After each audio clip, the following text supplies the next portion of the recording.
Bonjour et bienvenue à notre méditation. Je voudrais méditer avec vous dans Hébreux chapitre 3 verset 2. Et nous sommes en train de méditer sur la fidélité de Dieu dans le Nouveau Testament.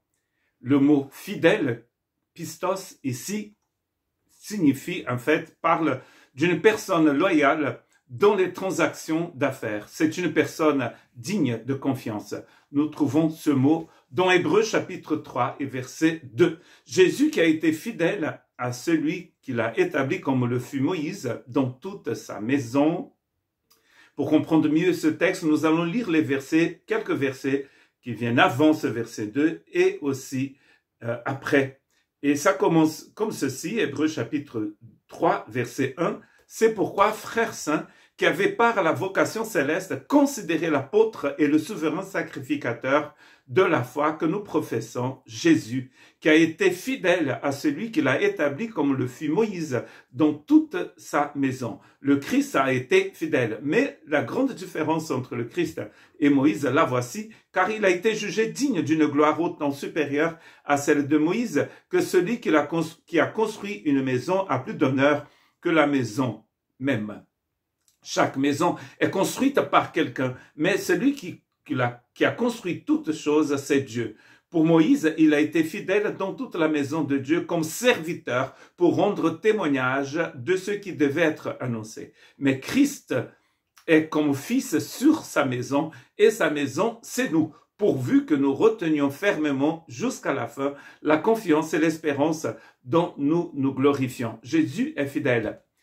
Quelle est la différence ici entre Moïse et Jésus? C'est que Jésus, la maison appartient à Jésus et c'est lui qui l'a établie, alors que Moïse n'était qu'un serviteur.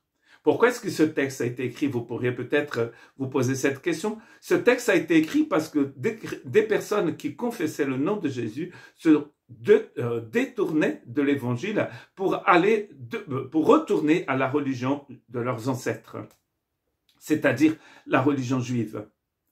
Et donc, Hébreu va nous parler de la supériorité de Jésus par rapport aux anges, par rapport à Josué, par rapport à Moïse, par rapport au tabernacle, par rapport à tous les sacrifices de l'Ancien Testament. Et ici, il est fidèle à la maison, mais la maison, c'est à lui.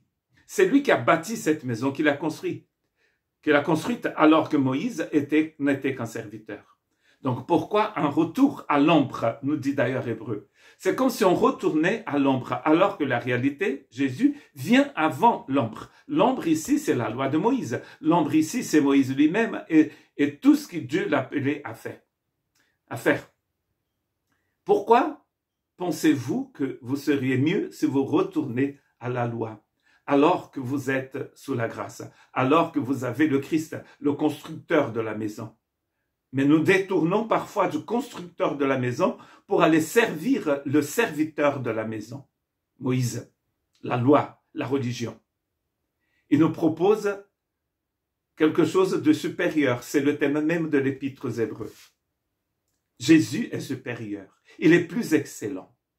Et c'est pour ça, peut-être, parce que c'est que le début d'une exhortation, il dit dans le verset 8, « N'endurcissez pas vos cœurs. » Comme pendant la révolte. N'endurcissez pas vos cœurs. Les gens, ils avaient la loi, ils avaient la religion, mais ils ont endurci leur cœur. Nous avons la grâce. Nous avons le Christ. Paul dit que Dieu nous a choisis en Christ avant la fondation du monde. Si c'est avant la fondation du monde, c'est avant que toute religion soit créée. C'est avant tout. L'évangile est éternel, le message du Christ est éternel et Christ est fidèle à sa maison depuis toujours et il le sera pour toujours. Moïse est devenu poussière. Le Christ, il vit et il règne pour les siècles des siècles. Que Dieu vous bénisse.